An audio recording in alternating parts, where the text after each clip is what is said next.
കേരളത്തിലെ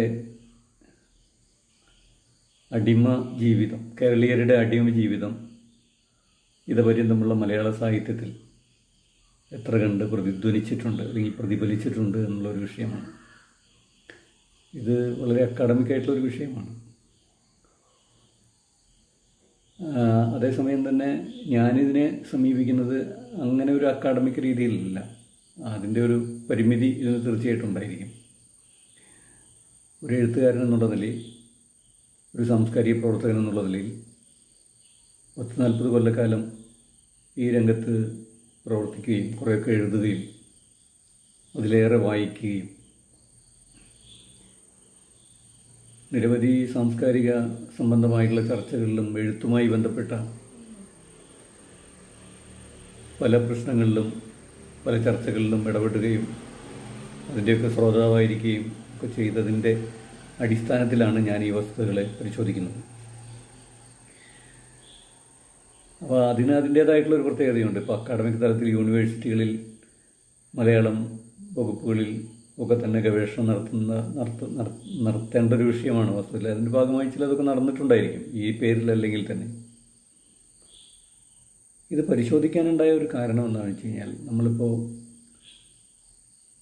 ഞങ്ങളുടെ പുരോഗമന കലാസാഹിത്യ സംഘം തന്നെ ഈ അടുത്ത കാലത്തുണ്ടായ ചില പ്രശ്നങ്ങളെ മുൻനിർത്തി ചില ആലോചനകൾ നടത്തിയിരുന്നു. ഇപ്പോൾ ലോകത്ത് സംഭവിച്ചുകൊണ്ടിരിക്കുന്ന പല മാറ്റങ്ങൾ, പുതിയ നൂറ്റാണ്ട് വന്നിട്ട് ഇപ്പോൾ 20 വർഷങ്ങൾ ആയി. നമ്മുടെയൊക്കെ ജീവിതം, നമ്മളിൽ ഒട്ടുമിക്കവരുടെയും ജീവിതം കഴിഞ്ഞ നൂറ്റാണ്ടിലും ഈ നൂറ്റാണ്ടിലുമായിട്ടാണ്. കഴിഞ്ഞ നൂറ്റാണ്ടിൻ്റെ ആരംഭ ദശകളിലുണ്ടായിരുന്നവരാരും ഇപ്പോൾ അധികം ഉണ്ടാവില്ല നമ്മുടെ കൂടെ. പക്ഷെ കഴിഞ്ഞ നൂറ്റാണ്ടിൻ്റെയും ഈ നൂറ്റാണ്ടിൻ്റെയും ചില ദൃശ്യങ്ങൾ പരിശോധിക്കുമ്പോൾ വലിയ ഒരു വൈപരീത്യം കാണുന്നുണ്ട്. അതിൽ 1900 ആരംഭിക്കുന്ന കഴിഞ്ഞ നൂറ്റാണ്ട്, ആ കാലഘട്ടം എന്ന് പറയുന്ന മനുഷ്യനെ സംബന്ധിച്ചിടത്തോളം ഭൂരിപക്ഷം ജനങ്ങളും അടിമജീവിതമാണ് നയിച്ചിരുന്നത്. ഭൂരിപക്ഷം മനുഷ്യരും അടിമജീവിതമാണ് നയിച്ചിരുന്നത് എന്നതുപോലെ തന്നെ ഭൂരിപക്ഷം രാഷ്ട്രങ്ങളും അടിമത്തത്തിന് കീഴിലായിരുന്നു. പ്രധാനമായും സാമ്രാജ്യത്വത്തിൻ്റെ ഒരു അത്യുന്നത ഘട്ടമായിരുന്നു. ലോകത്തിലെ പല രാഷ്ട്രങ്ങളും സാമ്രാജ്യത്വത്തിന് കീഴിലായിരുന്നു. ഇന്ത്യയെ സംബന്ധിച്ചിടത്തോളം ഏതാണ്ട് കഴിഞ്ഞ നൂറ്റാണ്ടിൻ്റെ ആരംഭ ദശകങ്ങളിൽ പരിപൂർണമായും ബ്രിട്ടീഷ് സാമ്രാജ്യത്വത്തിൻ്റെ കീഴിലായി. മറ്റ് സാമ്രാജ്യത്വ ശക്തികളൊക്കെ തന്നെ ഏതാണ്ടൊക്കെ പിൻവാങ്ങി, ചില അവശിഷ്ടങ്ങൾ ബാക്കി വെച്ചുകൊണ്ട് അവരൊക്കെ പിൻവാങ്ങി. ബ്രിട്ടീഷ് സാമ്രാജ്യത്വത്തിൻ്റെയും ബ്രിട്ടീഷ് സാമ്രാജ്യത്വത്താൽ പ്രോത്സാഹിപ്പിക്കപ്പെടുന്ന നാടുവാഴിത്തത്തിൻ്റെയും കീഴിലായിരുന്നു ഇന്ത്യ. അതിൻ്റെ ഭാഗമായിട്ടുള്ള ഇരട്ട അടിമത്തമാണ് ഇന്ത്യൻ ജനത അനുഭവിച്ചുകൊണ്ടിരുന്നത്, കേരളമടക്കം. സാമ്രാജ്യത്വത്തിൻ്റെ കടന്നാക്രമണം, അതിൻ്റെ ചൂഷണം, സാമ്രാജ്യത്വം ഇവിടെ വരുന്നതിന് മുമ്പ് തന്നെ ഇവിടെ ഉണ്ടായിരുന്ന മറ്റു തരത്തിലുള്ള സാമൂഹിക ജീർണതകൾ, അതിൻ്റെ ഭാഗമായിട്ടുള്ള അടിച്ചമർത്തൽ, അത്തരത്തിൽ ഒരു ഇരട്ട ചൂഷണം. അങ്ങോട്ടും ഇങ്ങോട്ടും ഈ ചൂഷകരായിട്ട് അങ്ങോട്ടും ഇങ്ങോട്ടും പരസ്പരം ആശ്രിതരും പരസ്പര സഹായികളുമായിരുന്നുകൊണ്ട് പരസ്പരം പോഷിപ്പിച്ചുകൊണ്ടുള്ള 2 വിധ ചൂഷണങ്ങൾക്കാണ് ഇന്ത്യയിലെ ജനങ്ങൾ വിധേയരായിരുന്നത്. ഇങ്ങനെ ഒരു അടിമത്ത ജീവിതം ലോകമെമ്പാടും കണ്ടിരുന്നെങ്കിൽ പോലും ആശാവഹമായ ചില പ്രവണതകൾ കഴിഞ്ഞ നൂറ്റാണ്ടിൻ്റെ ആരംഭ ദശകങ്ങളിൽ കാണാനായി. അതിലേറ്റവും പ്രധാനം, ലോകത്ത് പലയിടത്തും അടിമരാഷ്ട്രങ്ങൾ വിമോചനത്തിനു വേണ്ടി ആഗ്രഹിച്ചു. വ്യക്തികളും രാഷ്ട്രങ്ങളും സമൂഹങ്ങളും. അതിൻ്റെ ഒരു ഉയർത്തെഴുന്നേൽപ്പ്, അതിൻ്റെ ഒരു ഉണർവിൻ്റെ ഘട്ടമാണ് നമുക്ക് കാണാൻ കഴിയുന്നത്. അത് പല രൂപത്തിലാണ് പല രാജ്യങ്ങളിൽ, പല ദേശങ്ങളിൽ നമുക്ക് കാണാൻ കഴിയുന്നത്. സാമ്രാജ്യത്തിനെതിരായിട്ടുള്ള ഒരു പോരാട്ടം എന്നുള്ള നിലയ്ക്ക് അത് ബഹുഭൂരിപക്ഷം രാഷ്ട്രങ്ങളിലുണ്ടായിരുന്നു. അതേസമയം തന്നെ ചില രാഷ്ട്രങ്ങളിൽ രാജ്യഭരണത്തിനെതിരായിട്ടായിരുന്നു. കാരണം അവിടെ സാമ്രാജ്യത്വമായിരുന്നില്ല, രാജ്യഭരണം നാടുവാഴിത്തമായിരുന്നു. അതിനെതിരായിട്ടുള്ള പ്രതിഷേധമായിരുന്നു. ചിലയിടങ്ങളിൽ നവോത്ഥാനത്തിൻ്റെ രൂപത്തിലായിരുന്നു. എന്ന് വെച്ച് കഴിഞ്ഞാൽ അതുവരെ ഉണ്ടായിരുന്ന മനുഷ്യന് മുന്നോട്ട് പോകാൻ വേണ്ടി അവന് സാമൂഹികമായി അവൻ്റെ ഒരു മോചനം, അടിമത്തത്തിൽ നിന്നുള്ളൊരു മോചനം, അതിനാവശ്യമായിട്ടുള്ള ജ്ഞാനത്തെ സ്വീകരിച്ചുകൊണ്ട് മുന്നോട്ട് പോകുന്ന നവോത്ഥാനത്തിൻ്റെ ഒരു വെളിച്ചം ഉൾക്കൊണ്ടുകൊണ്ട് പോകുന്ന ഒരു സംഗതിയും ലോകത്തെല്ലായിടത്തും കാണുന്നുണ്ട്. പൊതുവെ ആവേശകരമായിരുന്നു 1900 ആരംഭിക്കുന്ന ആ നൂറ്റാണ്ടിൻ്റെ തുടക്ക കാലഘട്ടങ്ങൾ. ലോകത്തിൻ്റെ പല ഭാഗങ്ങളിൽ നടക്കുന്ന സംഭവങ്ങളും നമ്മൾ അങ്ങനെ പരിശോധിക്കില്ല. കേരളത്തെയും ഇന്ത്യയും മാത്രമാണ് ഇവിടെ പരിശോധിക്കേണ്ടത്. എങ്കിൽ പോലും അതിൻ്റെ ഒരു ഇന്നത്തെ നമ്മുടെ ഈ ഒരു വിഷയത്തിൻ്റെ പ്രശ്നത്തെ മുൻനിർത്തി പരിശോധിക്കുമ്പോൾ നമ്മുടെ ശ്രദ്ധയിലേക്ക് വിഷയം വന്നതിൻ്റെ കാരണം ഞാൻ പറയുകയാണ്. കഴിഞ്ഞ നൂറ്റാണ്ടും ഈ നൂറ്റാണ്ടും തമ്മിലൊരു താരതമ്യം, കഴിഞ്ഞ നൂറ്റാണ്ടിൻ്റെയും ഈ നൂറ്റാണ്ടിൻ്റെയും ആരംഭ ദശകങ്ങളിൽ തമ്മിലൊരു താരതമ്യം ഇപ്പോൾ നടന്നുകൊണ്ടിരിക്കുന്നുണ്ട് കുറച്ച് വർഷങ്ങളായിട്ട്. അതെന്താണെന്ന് വെച്ച് കഴിഞ്ഞാൽ, ഈ നൂറ്റാണ്ട് ഒരു പരിധിവരെ മനുഷ്യൻ വിമോചിക്കപ്പെട്ട കഴിഞ്ഞ നൂറ്റാണ്ടിൻ്റെ തുടർച്ചയാണ്. സ്വതന്ത്ര രാഷ്ട്രങ്ങളാണ് അധികവും. ഭൂരിപക്ഷം രാഷ്ട്രങ്ങളിലും ജനാധിപത്യ ഭരണവ്യവസ്ഥയാണുള്ളത്. ഇതിനകം തന്നെ ജനാധിപത്യത്തെയും മതേതരത്വത്തെയും പുരോഗമന ചിന്തയെയും മനുഷ്യാവകാശങ്ങളെയും മറ്റുമൊക്കെ ബന്ധപ്പെടുത്തിക്കൊണ്ട് നിരവധി എഴുത്തുകളും പ്രഭാഷണങ്ങളും ഒക്കെ തന്നെ മനുഷ്യൻ്റെ ബോധമനസ്സിലേക്ക് കടന്നു വന്നിട്ടുണ്ട്. അപ്പോൾ അതുകൊണ്ടൊരു സ്വതന്ത്ര ലോകമാണ് എന്ന് പറയാം പ്രത്യക്ഷത്തിൽ. പക്ഷേ കഴിഞ്ഞ നൂറ്റാണ്ടിൽ നമുക്ക് കാണാൻ കഴിയുന്ന ഒരു ആവേശം അല്ലെങ്കിൽ ഒരു പ്രതീക്ഷാനിർഭരമായ ലോകം നമുക്ക് കാണാൻ കഴിയില്ല. എന്നുവെച്ച് ഒരു കാരണവശാലും 1900 ആദ്യ ദശകങ്ങളിൽ ഉണ്ടായിരുന്ന പോലുള്ള ഒരു അടിമത്തം ഇവിടെ ഉണ്ട് എന്ന് ഞാൻ പറഞ്ഞു എന്നാരും തെറ്റിദ്ധരിക്കരുത്. വളരെ മാറ്റമുണ്ട്. കാരണം അത് കഴിഞ്ഞ നൂറ്റാണ്ടിൻ്റെ നിരവധി ഘട്ടങ്ങളിൽ ഇടപര്യന്തം ഉണ്ടായിട്ടുള്ള മനുഷ്യ വിമോചന പ്രക്രിയയുടെ പ്രവർത്തനങ്ങളുടെ ഫലം അനുഭവിക്കുന്നവരാണ് ലോക ജനത എന്ന്. പക്ഷെ നമുക്കിനിയും മുന്നോട്ടാണ് പോകേണ്ടത്. നമുക്ക് പിന്നോട്ട് പോകാൻ ആഗ്രഹമില്ല. നമുക്കിനിയും സ്വാതന്ത്ര്യത്തെ സംബന്ധിച്ച് കഴിഞ്ഞ നൂറ്റാണ്ടിൻ്റെ ആരംഭ ദശകങ്ങളിലുണ്ടായിരുന്ന നിർവചനങ്ങളെയൊക്കെ അതിലംഘിക്കുന്ന തരത്തിൽ സ്വാതന്ത്ര്യത്തിന് പുതിയ കാഴ്ചപ്പാടും, സ്വാതന്ത്ര്യമെന്ന ആ ഒരു സ്വപ്നയ്ക്ക് പുതിയ കാഴ്ചപ്പാടും പുതിയ വെളിച്ചവും ഒക്കെ ഉണ്ടാക്കിക്കൊണ്ട് സ്വാതന്ത്ര്യത്തെ തന്നെ പുതിയ അർത്ഥങ്ങളിലേക്ക് വിന്യസിച്ചുകൊണ്ട് മുന്നോട്ട് പോകണം. ജനാധിപത്യം കൂടുതൽ ജനാധിപത്യത്തിലേക്ക് വരണം. ജനാധിപത്യം തുടങ്ങിയിട്ട് കുറേ കാലമായി. പഴയ നമ്മുടെ സിറ്റി സ്റ്റേറ്റുകളുടെ കാലത്ത് ജനാധിപത്യം ആരംഭിച്ചു എന്ന് പറയാം. പാർലമെൻ്ററി ഡെമോക്രസിയുടെ ആരംഭ ദശകങ്ങളൊക്കെ കാണുന്നുണ്ട്. പക്ഷേ അതിൻ്റെയൊക്കെ പരിമിതി ആ സന്ദർഭത്തുമായിട്ട് ആരംഭപ്പെടുത്തി കഴിഞ്ഞാൽ നമുക്ക് മനസ്സിലാക്കാൻ കഴിയും.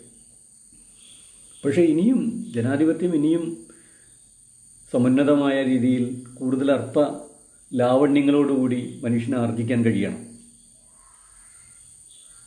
അതുപോലെ തന്നെ മതേതരത്വം, മാനവികത, മനുഷ്യാവകാശങ്ങൾ, ഇങ്ങനെ കൂടുതൽ വിശാലമായ ലോകത്തേക്ക് എല്ലാ ബന്ധനങ്ങളിൽ നിന്നും മോചിതരായി സർഗാത്മകതയുടെയും അതുപോലെ തന്നെ സ്വാതന്ത്ര്യത്തിൻ്റെയും ഒരു വിശാലമായ ലോകത്തേക്ക് പോകാനാണ് മനുഷ്യൻ എപ്പോഴും ആഗ്രഹിക്കുന്നത്. പക്ഷേ അങ്ങനെയുള്ള മുന്നോട്ട് പോക്കിൻ്റെ ഒരു ലക്ഷണമല്ല ഈ നൂറ്റാണ്ട് പ്രകടിപ്പിക്കുന്നത്. ഇപ്പോൾ ലോകത്ത് പലയിടങ്ങളിലും നടന്നുള്ള ഭരണമാറ്റങ്ങൾ ചില കാര്യങ്ങൾ തെളിയിക്കുന്നു. ഞാൻ വീണ്ടും നമ്മുടെ പ്രഭാഷണത്തിൻ്റെ തുടക്കത്തിലുണ്ടായ ആ സൂചനയിലേക്ക് വരട്ടെ. ഇതിപ്പോൾ പ്രധാനമായിട്ടും നമ്മൾ ചിന്തിച്ച ഒരു കാര്യം, അമേരിക്കയിൽ നടന്ന നീഗ്രോ യുവാവ്, തൊഴിലിടേതനായിട്ടുള്ള ഗൃഹസ്ഥൻ ആയിട്ടുള്ള ജോർജ് ഫ്ലോയിഡ് എന്ന് പറയുന്ന ആ ഒരു സാധാരണ മനുഷ്യൻ്റെ നിഷ്ഠൂരമായിട്ടുള്ള കൊലപാതകം, അദ്ദേഹത്തെ ഞെരിച്ചമർത്തി കൊല ചെയ്തതുമായി ബന്ധപ്പെട്ട് ഞങ്ങൾ പുരോഗമന കലാസാഹിത്യ സംഘം കുറേ ക്യാമ്പയിനുകൾ നടത്തിയിരുന്നു, പ്രഭാഷണ പരമ്പരകൾ നടത്തിയിരുന്നു. അപ്പോൾ അതുമായി ബന്ധപ്പെട്ട് ഈ കോവിഡ് പ്രതിസന്ധിയുടെ കാലമാണെങ്കിൽ തന്നെയും ലോകത്തെമ്പാടും കഴിയാവുന്ന രീതിയിൽ മനുഷ്യൻ വലിയ പ്രക്ഷോഭങ്ങൾ നടത്തി.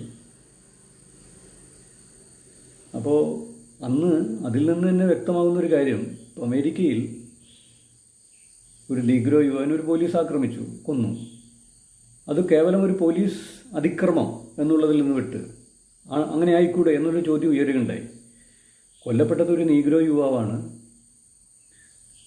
അദ്ദേഹത്തെ കൊന്നത് ഒരു വെള്ളക്കാരനായിട്ടുള്ള പോലീസ് ഓഫീസറാണ് എന്നതുകൊണ്ട് അത് കേവലം ഒരു മനുഷ്യാവകാശ ലംഘനം, അല്ലെങ്കിൽ ഒരു നമ്മുടെയൊക്കെ നാട്ടിലൊക്കെ പലപ്പോഴും സംഭവിക്കാറുള്ളതാണ്. പോലീസ് സ്റ്റേഷനിൽ, ലോക്കപ്പിൽ, അതുപോലെ തന്നെ പൊതുനിരത്തിലൊക്കെ തന്നെ പോലീസിൻ്റെ, അതായത് അധികാരമുള്ള ആയുധം ധരിച്ചിട്ടുള്ള ഫോഴ്സിൻ്റെ അതിക്രമം പലപ്പോഴും അതിരുവിട്ട് ജനങ്ങളുടെ മേൽ സംഭവിക്കാറുണ്ട്. അതായി കണ്ടുകൂടെ? എന്തിനാണ് അതൊരു വർണ്ണവെറിയുടെ പ്രശ്നമായിട്ട് കാണുന്നതെന്ന് ചിലരൊക്കെ സൂചിപ്പിക്കുകയുണ്ടായി. പക്ഷേ നമ്മളല്ല അത് വർണ്ണവെറിയുടെ ഭാഗമായിട്ട് കണ്ടത്, അമേരിക്കക്കാർ തന്നെയാണ്. അമേരിക്കൻ ജനത ഇത് വർണ്ണവെറിയുടെ ഒരു ലക്ഷണമാണ്, വർണ്ണമേധാവിത്വത്തിൻ്റെ ഒരു സ്വഭാവമാണ് ഇവിടെ കാണാൻ കഴിഞ്ഞത് എന്ന് അവർ പറയുമ്പോൾ നമുക്കത് അവിശ്വസിക്കേണ്ട കാര്യമില്ല. കാരണം അവർ അനുഭവിച്ച ജനതയാണ്. അപ്പോൾ ഇതൊരൊറ്റപ്പെട്ട സംഭവമല്ല എന്നതുകൊണ്ടാണ് അമേരിക്കയിലെ മുഴുവൻ ജനങ്ങളും തെരുവിലിറങ്ങിയത്. അമേരിക്കയിൽ മാത്രമല്ല, മറ്റു ലോകരാഷ്ട്രങ്ങളിലെ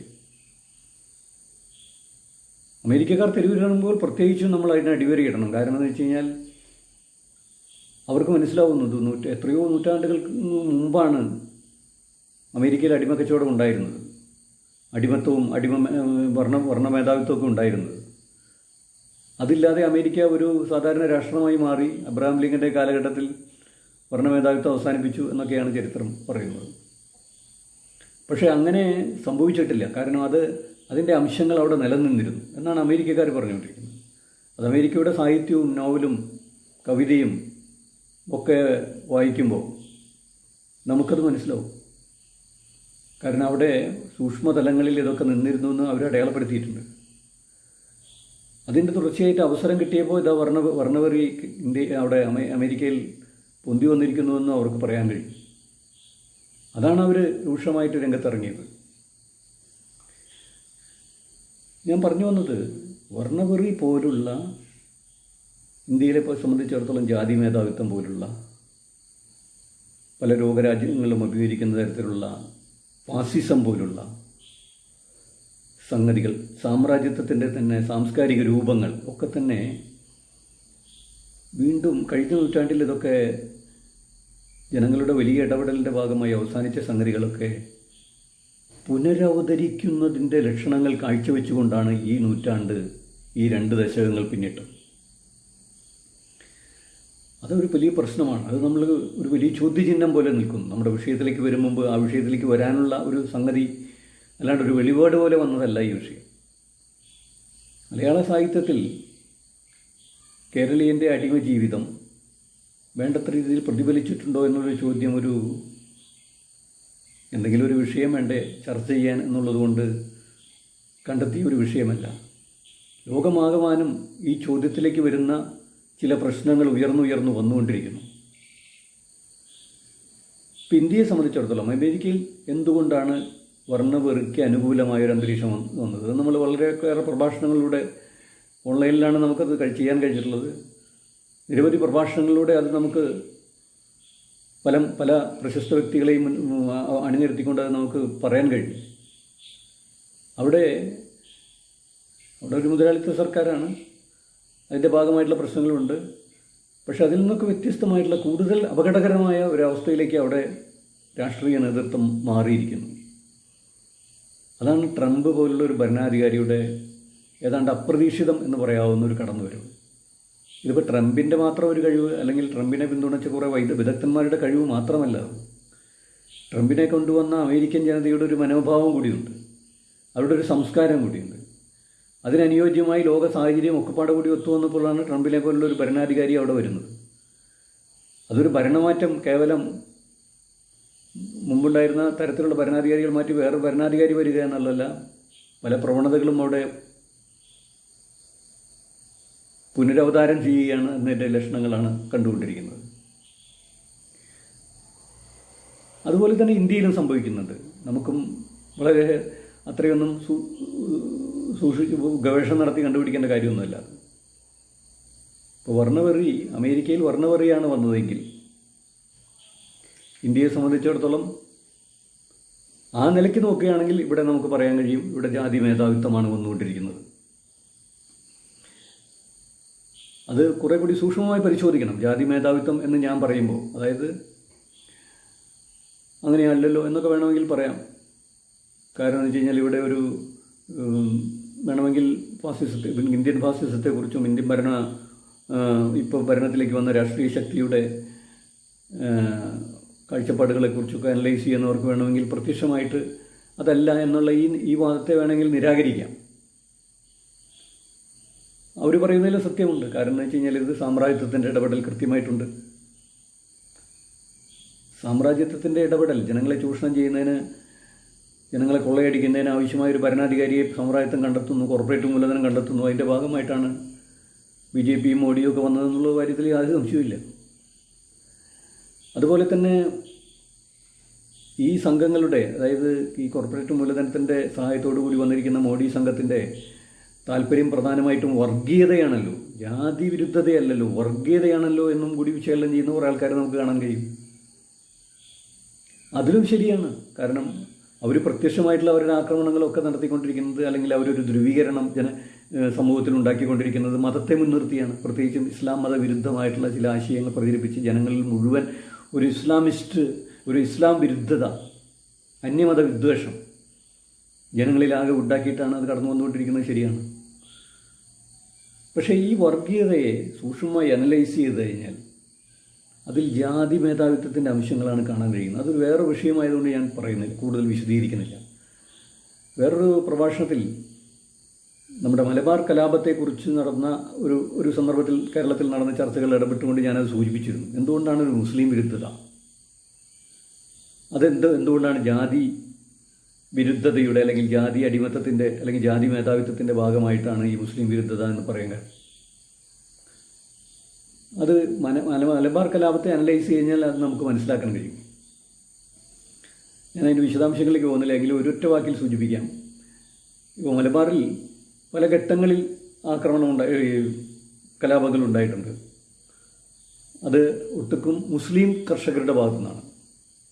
അവസാനത്തെ 1921 സമരമാണെന്ന് വെച്ച് കഴിഞ്ഞാൽ അത് അവർ ആ കാലഘട്ടത്തിലെ ദേശീയ വികാരത്തെയും ദേശീയ മുദ്രാവാക്യത്തെയും ദേശീയ പ്രക്ഷോഭത്തെയും തങ്ങളുടെ സങ്കടങ്ങൾ പരിഹരിക്കുന്നതിന് വേണ്ടിയുള്ള ഉപാധിയാക്കി മാറ്റി എന്നുള്ളതാണ് അവസാനത്തെ കലാപത്തിൽ, അല്ലെങ്കിൽ 1921 കലാപത്തിൽ നമുക്ക് കാണാൻ കഴിയുന്നത്.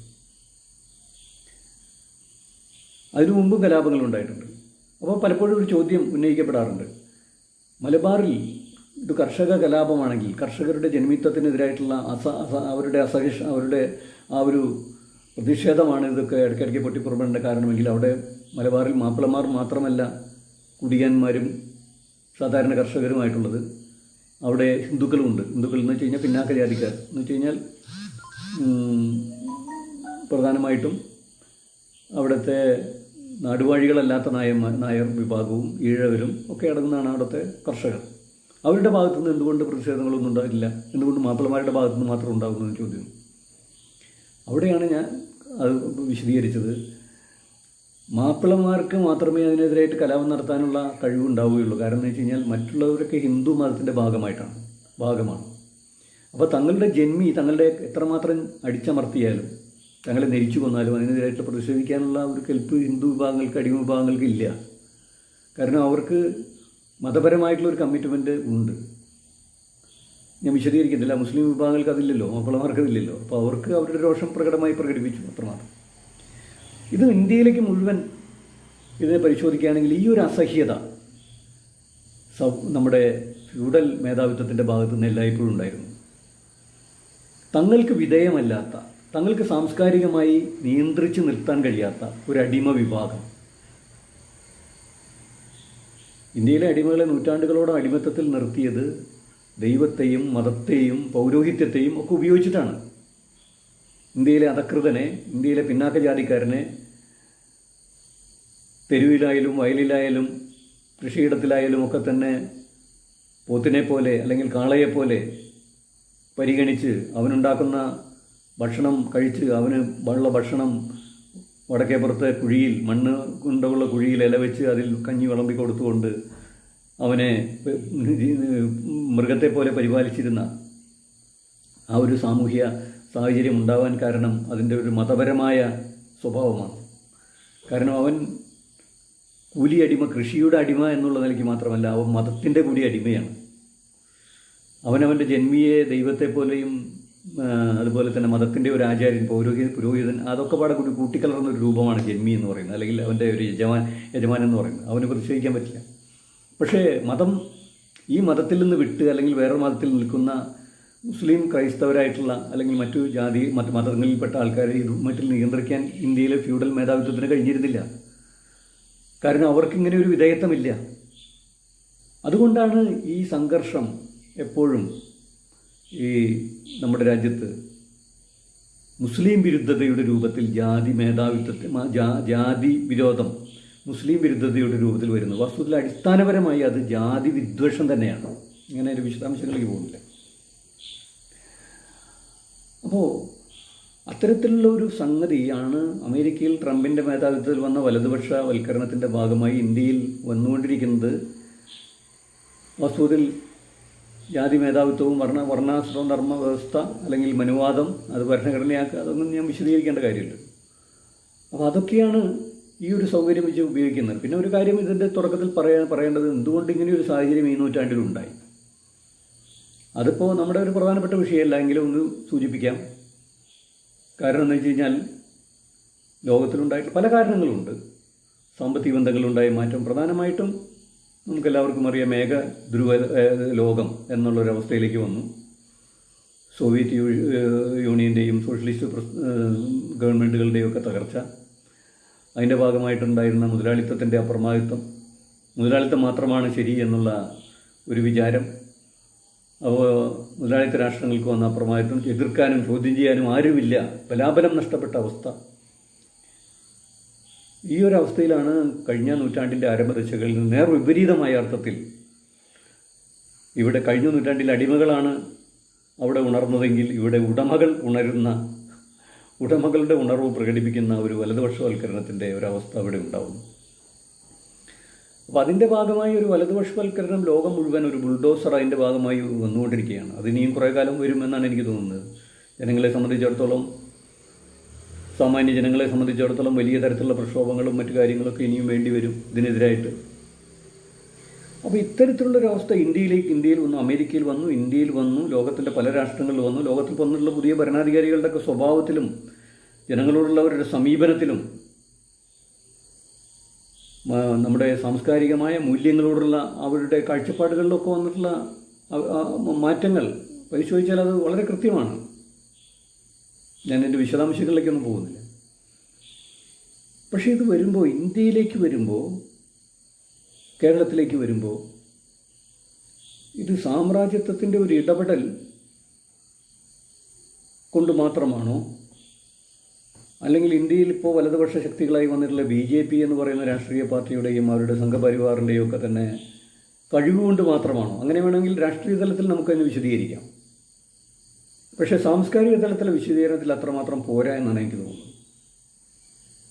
ഇത്തരത്തിലുള്ള പ്രവണതകളെ സ്വീകരിക്കാനുള്ള ഒരു സന്നദ്ധത ഇത്തരം വലതുപക്ഷ ആശയങ്ങളെ തങ്ങൾ തന്നെ ഒരു കാലഘട്ടത്തിൽ, അല്ലെങ്കിൽ തങ്ങളുടെ പൂർവികർ ഒരു കാലഘട്ടത്തിൽ ചെറുത്തു തോൽപ്പിച്ച, തങ്ങളെക്കൂടെ ജീവിതത്തിന് പോയിട്ട് ഇത്തരത്തിലുള്ള സ്വതന്ത്രവും കുറച്ചൊക്കെ മെച്ചപ്പെട്ടതുമായ ജീവിതത്തിന് കൂടി സാധ്യതയുണ്ടാക്കി ഈ ഒരു അവസ്ഥ സൃഷ്ടിക്കുന്നതിന് ഉപകാരപ്രദമായ പോരാട്ടങ്ങളിലൂടെ ഉയർന്നു വന്ന ആശയങ്ങളെ തമസ്കരിച്ചുകൊണ്ട് ചില ശക്തികൾ ഉയർന്നു വരുമ്പോൾ അതൊരു സ്വീകാര്യത വേണമല്ലോ. സ്വീകരിക്കാനുള്ള ഒരു സന്നദ്ധത ഇന്ത്യൻ ജനത പ്രകടിപ്പിച്ചിട്ടുണ്ടോ? ഉണ്ട് എന്നാണ് എനിക്ക് തോന്നുന്നത്. ഇപ്പോൾ പണ്ട് കാലത്ത് നമ്മൾ പറയാറുള്ളത്, ഹിറ്റ്ലർ വന്ന പോലെ തന്നെ തെരഞ്ഞെടുപ്പുകളിലൂടെയാണ് മോഡിയും വന്നിട്ടുള്ളത്, തെരഞ്ഞെടുപ്പിലൂടെയാണ് ട്രംപും വന്നിട്ടുള്ളത്. അവർ വലിയ ബഹുജന പിന്തുണ ഉണ്ടാക്കിയിട്ടുണ്ട്. സാംസ്കാരിക അധിനിവേശത്തിൻ്റെയും അതിൻ്റെ സാംസ്കാരിക വ്യവസായത്തിൻ്റെയും അതുപോലെ തന്നെ പലതരം ടെക്നോളജികളുടെയൊക്കെയുമായി അഭിപ്രായങ്ങളൊക്കെ രൂപീകരിക്കുന്ന കാര്യത്തിലൊക്കെ തന്നെ കോർപ്പറേറ്റ് മൂലധനം വഹിച്ച പങ്കും മറ്റു കാര്യങ്ങളൊക്കെ അതിൽ പ്രധാനപ്പെട്ട സംഗതിയാണ്. പക്ഷേ ജനങ്ങളുടെ ഇടയിൽ എന്തുകൊണ്ട് ഇതിനെ സ്വീകരിക്കുന്ന ഒരു ആശയഗതി ഉണ്ടായി? അന്യമതസ്ഥൻ ശത്രുവാണ് എന്ന് ഒരു കോർപ്പറേറ്റ് മൂലധനത്തിൻ്റെ സഹായത്തോടു കൂടി ഒരു വർഗീയ രാഷ്ട്രീയ പാർട്ടി പറയുമ്പോൾ അത് ശരിവെക്കാനും അതിൻ്റെ പിന്നാലെ പോകാനും ജനങ്ങൾ എങ്ങനെ തയ്യാറായി? പ്രത്യേകിച്ചും ഇന്ത്യയിലെ ജനങ്ങൾ ചരിത്രം സൃഷ്ടിച്ച ജനതയാണല്ലോ. ഇന്ത്യയിലെ ജനങ്ങൾ ചരിത്രം സൃഷ്ടിച്ച ജനതയാണ്. എത്രയോ നൂറ്റാണ്ടുകൾ, 3 നൂറ്റാണ്ടുകളോളം നീണ്ടു നിന്ന സ്വാതന്ത്ര്യ സമര പോരാട്ടം നടത്തിയ ജനതയാണ്. തങ്ങൾക്ക് ഇടയിലുണ്ടായിരുന്ന എല്ലാ വൈവിധ്യങ്ങളും മാറ്റിവെച്ചുകൊണ്ട് ഒന്നിച്ചു നിന്ന ജനതയാണ്, സമർപ്പിക്കപ്പെട്ട ജനതയാണ്. നിരവധി രാഷ്ട്രീയ പോരാട്ടങ്ങൾ നടന്ന ആ രാഷ്ട്രീയ പോരാട്ടങ്ങളൊക്കെ കേവലം ഒരു സമരം മാത്രമല്ല, അതൊരു സാംസ്കാരികമായൊരു ഉണർവ് കൂടിയായിരുന്നു. നിരവധി കാര്യങ്ങൾ അവർ ആ സമരഭൂമിയിൽ വെച്ച് പഠിച്ചു. ചരിത്രത്തെക്കുറിച്ച് പഠിച്ചു, മനുഷ്യനെക്കുറിച്ച് പഠിച്ചു, സംസ്കാരങ്ങളെക്കുറിച്ച് പഠിച്ചു, വിമോചനത്തെക്കുറിച്ച് പഠിച്ചു. അങ്ങനെയൊക്കെ പഠിച്ചു വന്ന ഒരു ജനതയാണ്. അതിലേറ്റവും പ്രധാനപ്പെട്ടത് പോരാട്ടത്തിന് ഏറ്റവും അനിവാര്യമായിട്ടുള്ള ജനകീയ ഐക്യമാണ് എന്നുള്ളതാണ് ഇന്ത്യക്കാരൻ അന്ന് പഠിച്ചത്. കാരണം വളരെ വ്യത്യസ്തമായിട്ടുള്ള വിഭാഗീയമായിട്ടുള്ള തലങ്ങളിൽ നിന്നിരുന്ന ജനതയാണ്. അവരൊക്കെ തന്നെ സ്വാതന്ത്ര്യം, സാമ്രാജ്യ വിരുദ്ധത എന്ന ഒറ്റ ലക്ഷ്യത്തിലേക്ക് വന്നിട്ട് അവരുടെ ഭാഷാപരമായ ഭിന്നതകൾ, മതപരമായ ഭിന്നതകൾ, നേരത്തെ പറഞ്ഞ ജാതിപരമായ വംശപരമായ എല്ലാ ഭിന്നതകളും മാറ്റിവെച്ചുകൊണ്ട് ഒന്നിക്കുക എന്ന് പറഞ്ഞാൽ അതൊരു അപൂർവ സംഗതിയാണ്. ഇപ്പോൾ മറ്റു പല ലോകരാഷ്ട്രങ്ങളിലും അവിടുത്തെ ജനങ്ങളൊക്കെ ഒന്നിച്ചു എന്ന് പറയുന്ന പോലെയല്ല ഇന്ത്യൻ ജനത ഒന്നിച്ചു എന്ന് പറയുന്നത്. കാരണം ഇന്ത്യൻ ജനത ഈ ഘട്ടത്തിൽ മാത്രമാണ് ഒന്നിച്ചിട്ടുള്ളത്. അതിനു മുമ്പൊന്നും ഒന്നിച്ചു നിന്നിട്ടില്ല. വ്യത്യസ്തമായ നാട്ടുരാജ്യങ്ങളായി, വ്യത്യസ്തമായിട്ടുള്ള വർഗ്ഗങ്ങളായി, വംശങ്ങളായി, വ്യത്യസ്ത നരവംശ വിഭാഗങ്ങളൊക്കെ ആയിട്ട് പിരിഞ്ഞു നിൽക്കുന്ന ഒരു പ്രദേശത്തിൽ ജനങ്ങൾ ഐക്യപ്പെട്ടു നിന്നു എന്നുള്ളത് ആശയപരമായ ഒരു ദാർഢ്യത്തെയാണ് കാണിക്കുന്നത്. ആ ആശയപരമായ ദാർഢ്യം എന്തുകൊണ്ട് നഷ്ടപ്പെട്ടു പോയി? നമുക്ക് ഇന്ത്യയിലെ കാര്യമല്ലല്ലോ ഇവിടെ ചർച്ചാ വിഷയമാകുന്നത്, കേരളത്തിലെ കാര്യമാണ്. ഇപ്പോൾ ഇന്ത്യയിൽ ഉണ്ടായിക്കൊണ്ടിരിക്കുന്ന ഈ വലതുപക്ഷവൽക്കരണം ഇന്ത്യയിൽ പലപ്പോഴും ഉണ്ടായിട്ടുണ്ട്. അതിനുവേണ്ടിയുള്ള സാഹചര്യങ്ങൾ ഇന്ത്യയിലുണ്ട്. മതത്തിൻ്റെ തന്നെയാണ് പ്രധാനം. അതിൻ്റെ പല ലക്ഷണങ്ങളുണ്ടായിട്ട് വർഗീയതകളൊക്കെ മുമ്പും ഉണ്ടായിട്ടുണ്ട്, ശരിയാണ്. സ്വാതന്ത്ര്യ സമരത്തിൻ്റെ കാലഘട്ടത്തിൽ അതിന് ശേഷമൊക്കെ തന്നെ വർഗീയതകൾ ഉണ്ടായിട്ട് ബ്രിട്ടീഷുകാർ ഇടപെട്ടുകൊണ്ട് ഇന്ത്യൻ സ്വാതന്ത്ര്യ സമരത്തെ മന്ദീഭവിപ്പിക്കാനും തകർക്കാനും വേണ്ടി അവർ ചെയ്ത ഏറ്റവും പ്രധാനപ്പെട്ട പടവ് ഹിന്ദുക്കളെയും മുസ്ലിമുകളെയും ഭിന്നിപ്പിക്കുക എന്നുള്ളതായിരുന്നു. അത് ഇന്ത്യൻ രാഷ്ട്രീയത്തിൽ വളരെ ശക്തമായിട്ടുണ്ട്. ഉത്തരേന്ത്യയിൽ വളരെ ശക്തമായി നിന്നു. അതിൻ്റെ ഭാഗമായി വർഗീയതകളുണ്ടായി. ഇപ്പോഴും അതാണ് നമ്മുടെ രാഷ്ട്രീയത്തെയൊക്കെ നിർണ്ണയിച്ചുകൊണ്ട് നിൽക്കുന്നത് എന്നുള്ള കാര്യത്തിലൊന്നും സംശയമില്ല. പക്ഷെ കേരളം ആ കാലഘട്ടത്തിലൊക്കെ അതിനെയൊക്കെ ചെറുത്തു നിന്ന ഒരു സംസ്ഥാനമാണ്. പലപ്പോഴും നമ്മൾ പറയാറുണ്ടല്ലോ, ഒരു ഇന്ത്യൻ അനുഭവം എന്നുള്ള നിലയിൽ വിഭജനത്തിൻ്റെയും അതുപോലെ തന്നെ വർഗീയതകളുടെയും അനുഭവമാണ് പലപ്പോഴും സാഹിത്യകൃതികളിലൊക്കെ കാണുന്നത്. കേരളത്തെ സംബന്ധിച്ചിടത്തോളം അതില്ല. കാരണം കേരളീയന് അങ്ങനെ ഒരു അനുഭവമില്ല, വർഗീയ വിഭജനത്തിൻ്റെ ഒരു അനുഭവമില്ല. ഇവിടെ ജാതി വിരുദ്ധതയുടെ ഭാഗമായിട്ട് അങ്ങോട്ടും ഇങ്ങോട്ടും ജാതി മേധാവിത്വത്തിൻ്റെ ഭാഗമായി വലിയ ഉച്ചനീത്തങ്ങളൊക്കെ നടന്നിട്ടുണ്ട്. അത് നമ്മുടെ പ്രധാനപ്പെട്ട വിഷയമാണ്, ഞാൻ അങ്ങോട്ട് വരുന്നതുകൊണ്ട് വരുന്നതാണ്. പക്ഷേ മതപരമായ ഒരു ഭിന്നത എന്ന് പറയുന്നത് ഇവിടെ ഇല്ലല്ലോ, ഒരിക്കലും ഉണ്ടായിട്ടില്ല. മലബാർ കലാപത്തിൻ്റെ കാലഘട്ടത്തിലാണ് കുറച്ചുണ്ടായെങ്കിൽ പോലും അത് പെട്ടെന്ന് തന്നെ പരിഹരിക്കാനും ഉത്തരേന്ത്യയിലൊക്കെ വർഗീയ കലാപങ്ങളും ചോരപ്പുഴകളും ഒക്കെ ഒഴുകുന്ന സമയത്ത് ഞാൻ ഈ അടുത്ത കാലത്ത് സർദാർ കെ എം മണിക്കരുടെ അദ്ദേഹം നാട്ടുരാജാക്കന്മാരുടെ ആളാണ്, സെക്രട്ടറിയാണ്. പക്ഷേ അദ്ദേഹത്തിൻ്റെ ആത്മകഥയിൽ പോലും അത് വായിച്ചു നോക്കുമ്പോൾ നമുക്ക് ആ കാലഘട്ടത്തിൽ ഉത്തരേന്ത്യയിൽ അന്ന് അദ്ദേഹം ഉത്തരേന്ത്യയിലെ നാട്ടുരാജാക്കന്മാരുടെ കൗൺസിലിൻ്റെ സെക്രട്ടറി ആണെന്നുള്ളതുകൊണ്ട് നേരിട്ട് കാര്യങ്ങൾ കാണുകയാണ്. അപ്പോൾ അതിൻ്റെ ഒരു ചിത്രം അദ്ദേഹത്തിൻ്റെ ആത്മകഥയിൽ നമുക്ക് കാണാൻ കഴിയും. എന്തൊക്കെ ഭീകരതകളാണ് ഉണ്ടായത്. ഇന്ത്യയിൽ തന്നെയാണല്ലോ അതുണ്ടായത്, കേരളത്തിലേക്ക് അത് വന്നില്ല. അപ്പോൾ കേരളത്തിന് ഒരു ചെറുത്തു നിൽക്കാനുള്ള ഒരു നവോത്ഥാനത്തിൻ്റെ ആത്മബലം ഉണ്ടായിരുന്നു എന്ന് നമ്മൾ അവകാശപ്പെടും. പക്ഷെ ഇന്ന് പതുക്കെ പതുക്കെ തലമുറകൾ മാറിയപ്പോൾ, ജനത മാറിയപ്പോൾ, കാലങ്ങൾ കടന്നു വന്നപ്പോൾ നമ്മുടെ കേരളത്തിലേക്കും വർഗീയ രാഷ്ട്രീയം, വലതുപക്ഷവൽക്കരണം, അതിൻ്റെ ഭാഗമായിട്ടുള്ള വലതുപക്ഷവൽക്കരണം, ജനാധിപത്യ വിരുദ്ധത, മതഭ്രാന്ത്, അന്യമത വിദ്വേഷം ഭീകരമായ തരത്തിൽ കടന്നു വന്നിരിക്കുന്നു എന്ന് നമ്മൾ മനസ്സിലാക്കുന്നു. ഇപ്പോൾ അതിപ്പോൾ എത്ര കണ്ട് കൃത്യമായിട്ട് നമ്മുടെ രാഷ്ട്രീയത്തിൽ പ്രതിഫലിച്ചു വന്നിട്ടുണ്ടെന്നുള്ളതൊന്നും പറയാൻ പറ്റില്ല. ഇപ്പോൾ വോട്ടെടുപ്പിലെ കണക്കൊന്നും മുഴുവൻ നമുക്കങ്ങനെ പറയാൻ പറ്റില്ല. 10-12% വോട്ട് പൊതുവെ എല്ലാ വർഗീയ രാഷ്ട്രീയ പാർട്ടികൾക്കും കൂടി കേരളത്തിൽ കിട്ടുന്നുണ്ട് എന്നാണ് ഇപ്പോൾ മനസ്സിലാക്കുന്നത്. മതത്തെ ഉപയോഗിച്ചുകൊണ്ട് പ്രവർത്തിക്കുന്ന രാഷ്ട്രീയ പാർട്ടികൾക്ക് അത്തരത്തിലുള്ളൊരു ശതമാനം വോട്ട് കിട്ടുന്നെങ്കിൽ തന്നെയും കേരളത്തിലൊരു മാറ്റം ഉണ്ടായിരിക്കുന്നുവെന്ന് നമ്മൾ മനസ്സിലാക്കേണ്ടിയിരിക്കുന്നു. എന്തുകൊണ്ട് ഇങ്ങനെയുള്ളൊരു ചിന്തയിലേക്ക് കേരളം വന്നു? ഇപ്പോൾ കേരളത്തിലേക്കുള്ള ഈ വർഗീയവൽക്കരണത്തിൻ്റെ കടന്നുവരവിന് കാരണം ആര് എന്ന് ചോദിച്ചു കഴിഞ്ഞാൽ അത് വലതുപക്ഷ വർഗീയ രാഷ്ട്രീയ പാർട്ടികളുടെ ഒരു മിടുക്ക് കൊണ്ടോ അല്ലെങ്കിൽ അവരുടെ ഒരു കഴിവ് കൊണ്ടോ അവരുടെ തന്ത്രപരമായ നീക്കം കൊണ്ടോ ആണ് എന്ന് നമുക്ക് പറയാൻ കഴിയില്ല. മറിച്ച് കേരളീയൻ്റെ സ്വഭാവത്തിലും ചിന്തയിലും വിവേകങ്ങളിലുമൊക്കെ വന്നുവിട്ടിട്ടുള്ള മാറ്റങ്ങളാണ് അതിന് കാരണം. വർഗീയ ഭ്രാന്തിനെ സ്വീകരിക്കുന്ന ഒരു അവസ്ഥയിലേക്ക് കേരളത്തിൻ്റെ ബോധതലങ്ങൾ മാറിയിരിക്കുന്നു. എന്തുകൊണ്ടിത് സംഭവിച്ചു? ശ്രീനാരായണ ഗുരുവും ചട്ടമ്പി സ്വാമികളും അയ്യങ്കാളിയും വി ടി ഭട്ടതിരിപ്പാടും പണ്ഡിറ്റ് കറുപ്പൻ മാഷും അങ്ങനെയുള്ള നവോത്ഥാന നായകന്മാർ, അതിൽ തന്നെ ഈ നവോത്ഥാന നായകന്മാരുടെ കൃതികളൊക്കെ ഇപ്പോൾ നമ്മുടെ കയ്യിലുണ്ട്. അവരുടെ ഉദ്ബോധനങ്ങളൊക്കെ നമ്മുടെ കയ്യിലുണ്ട്. അവരുടെ ഉദ്ബോധനങ്ങൾ കേട്ട് മുന്നോട്ട് വന്ന ജനതയുടെ ചരിത്രവും നമുക്കറിയാം കുറേയൊക്കെ. പക്ഷേ അത് ഇന്നത്തെ കേരളീയൻ്റെ മനസ്സിലും അതുണ്ടോ? ഇപ്പോൾ സാധാരണമായിട്ടുള്ളൊരു നവോത്ഥാനമല്ല ഇവിടെ ഉണ്ടായത്. വളരെ റൂട്ടിൽ നടന്ന ഒരു സംഗതിയാണ്. അടിസ്ഥാന വർഗത്തിലാണ് അത് ആദ്യമായിട്ട് പ്രത്യക്ഷപ്പെട്ടത്. അവരനുഭവിക്കുന്ന ജീവിത പ്രശ്നങ്ങളിൽ നിന്നുള്ള മോചനത്തിനു വേണ്ടിയുള്ള അവരുടെ തിരിച്ചറിവിൻ്റെ ഭാഗമായിട്ടുണ്ടായതാണ്. മാത്രമല്ല അതിന് ഏറ്റവും പ്രധാനപ്പെട്ട ഒരു മതേതര സ്വഭാവം ഉണ്ടായിരുന്നു. അതിന് പ്രധാനമായ കാരണം ശ്രീനാരായണ ഗുരുവിൻ്റെ പങ്കാളിത്തം തന്നെയാണ്. കാരണം അദ്ദേഹത്തിൻ്റെ മതദർശനം വളരെ ഭിന്നമായ ഒരു മതത്തെ സംബന്ധിച്ചുള്ളൊരു കാഴ്ചപ്പാട് ഒരുപക്ഷെ ലോകത്തിൽ തന്നെ ഇങ്ങനെയൊരു മതങ്ങളെ പഠിക്കുന്ന അല്ലെങ്കിൽ മതങ്ങളെ സംബന്ധിച്ചുള്ളൊരു കാഴ്ചപ്പാട് അവതരിപ്പിച്ചിട്ടുള്ള ഒരാളില്ല. അതിപ്പോൾ നമ്മൾ ഒരു പ്രഭാഷണം വയ്ക്കുന്നുണ്ട് അതിനു വേണ്ടിയിട്ട്, അതുകൂടി ഇവിടെ പറയുകയാണ്. നമ്മുടെ ബുഗാസയുടെ സംസ്ഥാന കമ്മിറ്റിയുടെ പേജിൽ ഈ 19-ാം തീയതി വൈകുന്നേരം നമുക്ക് എല്ലാവർക്കും സുപരിചിതനായ പ്രിയപ്പെട്ട ഷൗക്കത്ത് ശ്രീനാരായണ പ്രസ്ഥാനത്തിൻ്റെ നടരാജഗുരുവിലൂടെ നിത്യതിനെതിലൂടെ കടന്നു വന്ന് ഷൗക്കത്തിലെത്തി നിൽക്കുന്നു എന്ന് എനിക്ക് പറയാൻ കഴിയും, അദ്ദേഹത്തെ മനസ്സിലാക്കിയ ഒരാളെന്നുള്ളത്. ഷൗക്കത്തിൻ്റെ ഓൺലൈൻ പരിപാടികളും പ്രഭാഷണങ്ങളും ഒക്കെ നിരന്തരം നടന്നുകൊണ്ടിരിക്കുന്നുണ്ട്. അദ്ദേഹം നമുക്ക് വേണ്ടി സംസാരിക്കാമെന്ന് പറയുന്നുണ്ട്. ശ്രീനാരായണ ഗുരുവിൻ്റെ ദർശനങ്ങൾ, മതത്തെ സംബന്ധിച്ചുള്ള അദ്ദേഹത്തിൻ്റെ മതത്തെ സംബന്ധിച്ചുള്ള കാഴ്ചപ്പാട് എന്താണെന്ന് പറയാം. ഞാനതുകൊണ്ട് അത് വിശദീകരിക്കുന്നില്ല. കാരണം അത് തികച്ചും മതേതരമായ അല്ലെങ്കിൽ മതത്തെ മാറ്റി നിർത്തിക്കൊണ്ടുള്ള അല്ലെങ്കിൽ മതേതരമായ ഒരു ആത്മീയതയുടെ ഒരു ദർശനം ആണ് അവിടെ നമുക്ക് കാണാൻ കഴിയുന്നത്. കേരളീയ അല്ലെങ്കിൽ ഇന്ത്യൻ നവോത്ഥാനത്തിൻ്റെ മറ്റു മേഖലകളിലൊന്നും അങ്ങനെ കാണാൻ കഴിയും എന്ന് എനിക്ക് തോന്നുന്നില്ല. അതുകൊണ്ടാണ് തനിക്ക് ജാതിയും മതവും ഇല്ല, താൻ ജനിച്ചു വളർന്ന ജാതിയും മതമൊക്കെ വിട്ടിട്ട് എത്രയോ വർഷങ്ങളായി. അത് വേറൊരു വിഷയമായതുകൊണ്ട് അതിലേക്ക് ഞാൻ നടക്കുന്നില്ല. അപ്പോൾ അത്രയും ഉത്കൃഷ്ടമായ ഒരു നവോത്ഥാനത്തിൻ്റെ ആശയങ്ങൾ നിൽക്കുന്ന കേരളം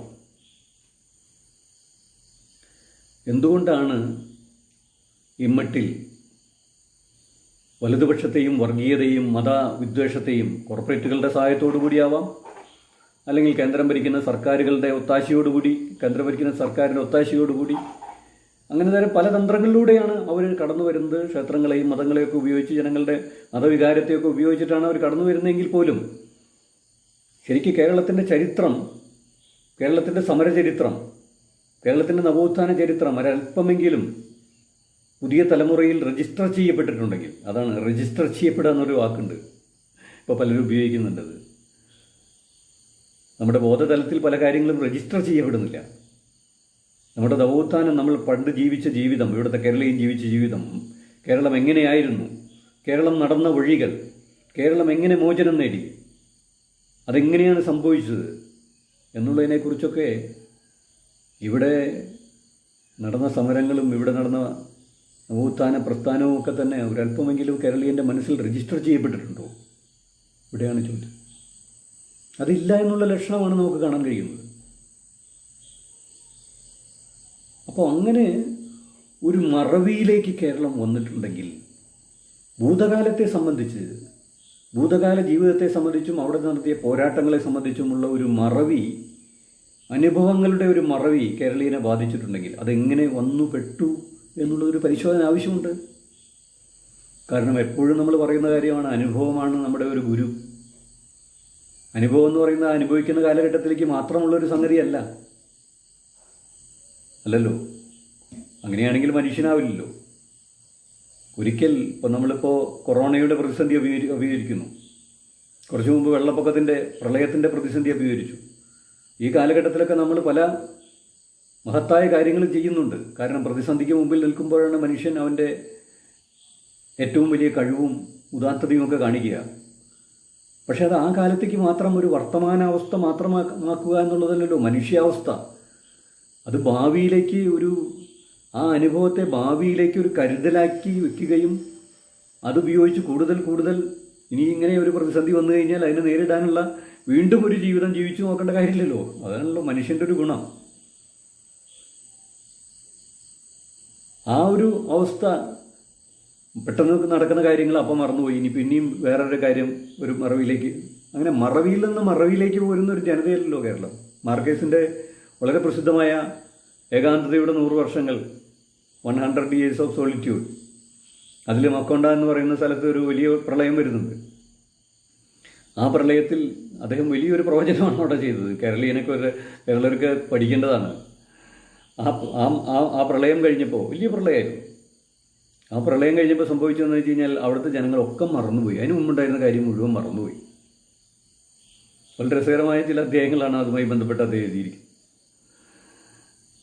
ചുറ്റുകൂടുള്ള കാര്യങ്ങൾ എന്തിനു വേണ്ടിയാണെന്ന് അവർക്കറിയില്ല. അവർ നിത്യേന ഉപയോഗിച്ചിരുന്ന കാര്യങ്ങൾ, ഇപ്പോൾ മേശ കണ്ടു കഴിഞ്ഞാൽ അത് എന്തിനാണെന്ന് അവർക്കറിയില്ല. അപ്പോൾ അവർ മേശ എന്ന് എഴുതി വെച്ചു ആദ്യം. പക്ഷെ മേശ എന്ന് എഴുതി വെച്ചിട്ട് കാര്യമില്ലല്ലോ. ഈ മേശ എന്തിനു വേണ്ടിയിട്ടുള്ളതാണ്? 4 കാലും ഒരു തട്ടും പലകയൊക്കെ ആയിട്ടുള്ള സാധനം എന്തിനു വേണ്ടി ഉപയോഗിക്കുന്നതാണെന്ന് ഓർമ്മയില്ല. അപ്പോൾ കുറേ കൂടി കാര്യങ്ങൾ എഴുതി വെക്കേണ്ടി വന്നു. മേശ, എഴുതാനുള്ള ഉപകരണം, എഴുതാൻ സഹായിക്കുന്ന ഉപകരണം, ഇതിൻ്റെ മേൽ പേപ്പർ വെച്ച് പേന കൊണ്ട് എഴുതാൻ കഴിയും. പശു എന്ന് പറഞ്ഞു കഴിഞ്ഞാൽ പശുവിൻ്റെ ഒരു പേര് മാത്രമേ ആവുന്നുള്ളൂ. ശരി, പശു. പക്ഷേ എന്തിനാണ് ഈ പശു? അപ്പോൾ പശു നമുക്ക് പാൽ തരുന്നു. അത് ആ പാൽ കൊണ്ട് ചായ ഉണ്ടാക്കാൻ കഴിയും, അല്ലെങ്കിൽ കാപ്പി ഉണ്ടാക്കാൻ കഴിയും, തൈര് ഉണ്ടാക്കാൻ കഴിയും എന്നൊക്കെ പശുവിൻ്റെ മേലെ എഴുതി വെക്കേണ്ട ഒരു അവസ്ഥ വന്നത് മാർക്കേസ് സൂചിപ്പിക്കുന്നുണ്ട്. അത്തരമൊരു മറവിയിലേക്ക് കേരളം എങ്ങനെ വന്നു? ഈ മറവി ഉണ്ടാക്കുന്നതിൽ വർത്തമാന സാഹചര്യങ്ങൾ പലതുമുണ്ട്. ഞാനിപ്പോൾ നമ്മൾ ചിത്രീകരിക്കുന്നത് സാഹിത്യത്തിൻ്റെ ഒരു പ്രശ്നം ആയതുകൊണ്ട് മാത്രം അതിലേക്ക് ഊന്നി പോവുകയാണ്. സാമ്രാജ്യത്തിൻ്റെ വലിയ ഇടപെടലുണ്ട് മനുഷ്യൻ മറക്കാൻ വേണ്ടി. സ്വന്തം അനുഭവത്തെ മറക്കാൻ പ്രേരിപ്പിക്കുക. കാരണം സാമ്രാജ്യത്വമായാലും അതിൻ്റെ സഹായത്തോടുകൂടി വർഗീയ രാഷ്ട്രീയമായാലും അതിൻ്റെ ഭരണമായാലും ഒക്കെ ജനങ്ങൾക്ക് നൽകുന്ന തീവ്രമായ ദുഃഖങ്ങളാണ്.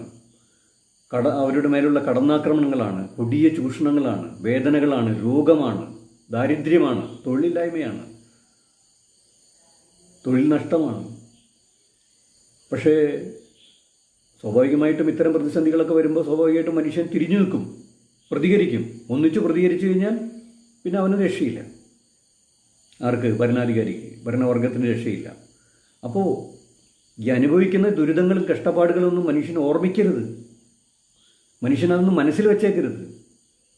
അതൊക്കെ എന്തോ ഒരു മായാ സങ്കല്പം പോലെ ഇങ്ങനെ അവൻ അപ്പം മറന്നു കളയണം. ദുരിതങ്ങളൊക്കെ തന്നെ മറന്നു കളയണം. അവനതൊരു കരുതലായിട്ട് ഉപയോഗിച്ച് ഭരണവർഗത്തിനെതിരെയുള്ള സമരായുധമാക്കി മാറ്റരുത് എന്നുള്ള വലിയ ബോധപൂർവമായിട്ടുള്ള ഒരു ശ്രമം, അതിനുവേണ്ടിയുള്ള ശ്രമം കോർപ്പറേറ്റ് സാമ്രാജ്യത്വവും അതുപോലെ തന്നെ അതിൻ്റെ ഭാഗമായിട്ടുള്ള വർഗീയ രാഷ്ട്രീയമൊക്കെ നടത്തിക്കൊണ്ടിരിക്കുന്നുണ്ട്. പക്ഷേ അതിൻ്റെ ഭാഗമായിട്ടുള്ള മറവിയുണ്ട് തീർച്ചയായിട്ടും.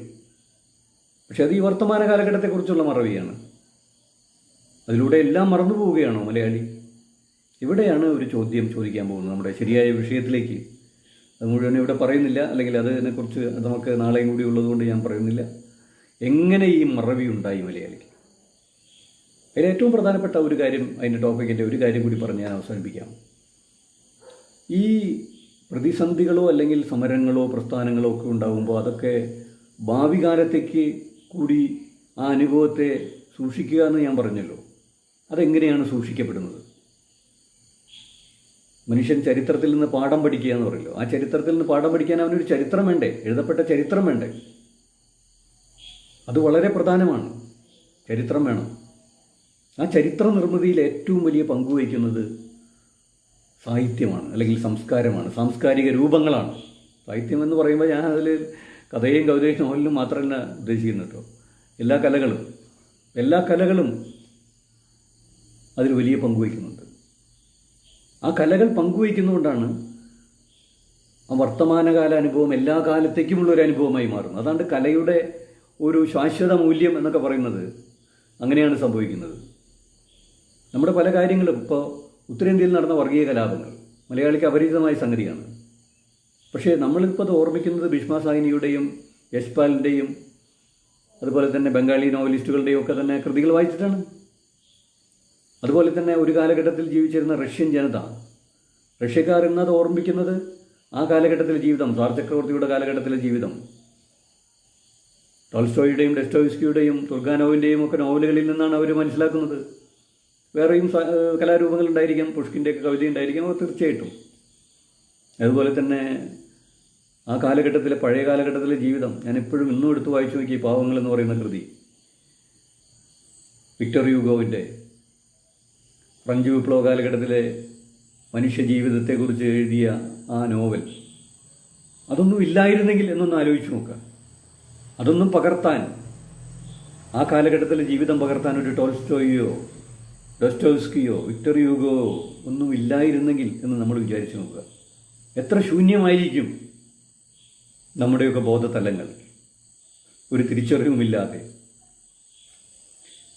ചരിത്രമുണ്ടായിരിക്കാം, എഴുതപ്പെട്ട ചില ചരിത്രങ്ങൾ, അതുപോലെ തന്നെ ചില മാനുവലുകൾ, ഗസറ്റിയേഴ്സ്, ചില രേഖകൾ, അതൊക്കെ ഉണ്ടാകും. ചരിത്ര നിർമ്മിതിയൊക്കെ ഉണ്ടാകാം. ചരിത്രം വളരെ പ്രധാനമാണ്. അതായത് ശരിയായ ശുദ്ധമായ ചരിത്രം എന്ന വിഷയത്തെ ആസ്പദമാക്കി വരുന്ന ചരിത്രം. പക്ഷെ ചരിത്രത്തിൻ്റെ അത്തരത്തിലുള്ള രചന കൊണ്ട് മാത്രം അത് പ്രിസർവ്ഡ് ആവുന്നില്ല, അല്ലെങ്കിൽ അത് വരാൻ പോകുന്ന തലമുറകളിലേക്ക് ഒരു രജിസ്ട്രേഷൻ നടക്കുന്നില്ല. അതാണ് പ്രശ്നം. പ്രിസർവേഷൻ ഉണ്ടായിരിക്കാം, പക്ഷെ രജിസ്ട്രേഷൻ നടക്കുന്നില്ല. വരാൻ പോകുന്ന തലമുറകളിലേക്ക് കൂടി അവൻ്റെ ബോധതലങ്ങളിൽ കൂടി രജിസ്റ്റർ ചെയ്യുന്ന തരത്തിൽ ഒരു കാലം അടയാളപ്പെടുത്തണമെങ്കിൽ അത് സർഗാത്മക സാഹിത്യത്തിന് മാത്രമേ കഴിയുള്ളൂ. ആ സംഭവം, അല്ലെങ്കിൽ ആ അനുഭവം, ആ സമരം, ആ മനുഷ്യജീവിതം സാഹിത്യത്തിലൂടെയോ സാംസ്കാരിക രൂപങ്ങളിലൂടെയോ കടന്നു വന്നിട്ടുണ്ടാവണം. ഇപ്പോൾ കഴിഞ്ഞ പ്രളയകാലത്ത് ഞാൻ പ്രധാനമായി വായിച്ചൊരു കഥ വെള്ളപ്പൊക്കത്തിൽ തകഴിയുടെ. കഴിഞ്ഞ പ്രളയത്തിന് മുമ്പ് ഇതുപോലൊരു പ്രളയം, വലിയൊരു പ്രളയം വന്നതിൻ്റെ ഓർമ്മ നമുക്ക് തരുന്നൊരു കഥയാണ്. ആ കാലഘട്ടത്തിൽ എഴുതപ്പെട്ടാണ്, 99 വെള്ളപ്പൊക്ക കാലത്ത് എഴുതപ്പെട്ടൊരു കഥയാണ്. ആ കഥ വായിക്കുമ്പോൾ ഏതാണ്ട് നമ്മുടെ മനസ്സ് പൂർണ്ണമായി. അത്തരത്തിലുള്ള സാഹിത്യകൃതികൾ വേണം. ഇവിടെയാണ് അടുത്തൊരു ചോദ്യം ഉന്നയിക്കപ്പെടുന്നത്. കേരളത്തിലെ ഈ ഒരു അടിമ ജീവിതം, അന്നത്തെ ഞാൻ ജാതി വ്യവസ്ഥയുടെ ഭാഗമായിട്ട് കേരളത്തിൻ്റെ ഒരു അനുഭവം എന്ന് പറഞ്ഞാൽ എന്താണ്? ഇപ്പോൾ അമേരിക്കക്കാരൻ്റെ അനുഭവം എന്ന് പറഞ്ഞു കഴിഞ്ഞാൽ വർണ്ണമേധാവിത്വമാണ് അവിടുത്തെ ഒരു പ്രധാനപ്പെട്ട അനുഭവം. ഇന്ത്യയെ സംബന്ധിച്ചിടത്തോളം ഈ പറഞ്ഞ ജാതി വ്യവസ്ഥയാണ് അതൊരു അനുഭവം. മറ്റൊന്ന് വർഗീയ ലഹളയാണ്, വിഭജനത്തിൻ്റെ കാലഘട്ടം. കേരളത്തെ സംബന്ധിച്ചിടത്തോളം എന്താ അനുഭവം? ഏറ്റവും തീക്ഷ്ണമായ ഒരു പ്രശ്നം ഇതപര്യന്തം കേരളം അഭിമുഖീകരിച്ചത് എന്താണ്? എൻ്റെ അഭിപ്രായത്തിൽ അത് ഇവിടെ നടന്ന അയിത്തവും അനാചാരങ്ങളുമാണ്. അത് സാഹിത്യത്തിൽ രേഖപ്പെടുത്താൻ കഴിഞ്ഞിട്ടുണ്ടോ എന്നുള്ളതാണ് നമ്മുടെ ചോദ്യം. അതിൻ്റെ വിശദാംശങ്ങളിലേക്ക് നാളെ വരാം എന്നുകൂടി പറഞ്ഞുകൊണ്ട് ഞാനിപ്പോൾ തൽക്കാലം നിർത്തട്ടെ. ഇവിടെ എന്നെ ശ്രദ്ധിക്കാൻ വന്ന എൻ്റെ പ്രിയപ്പെട്ട സുഹൃത്തുക്കൾ പലരുമുണ്ട്. ഞാനിവിടെ പറയുന്നതിൻ്റെ ഇടയിൽ അഭിപ്രായങ്ങളൊന്നും വായിച്ചു നോക്കിയില്ല. നാളെ അതുകൂടി വായിച്ചിട്ട് അതിനനുസരിച്ചും കൂടി പറയാം എന്നുകൂടി പറഞ്ഞുകൊണ്ട് നിർത്തട്ടെ. നമസ്കാരം.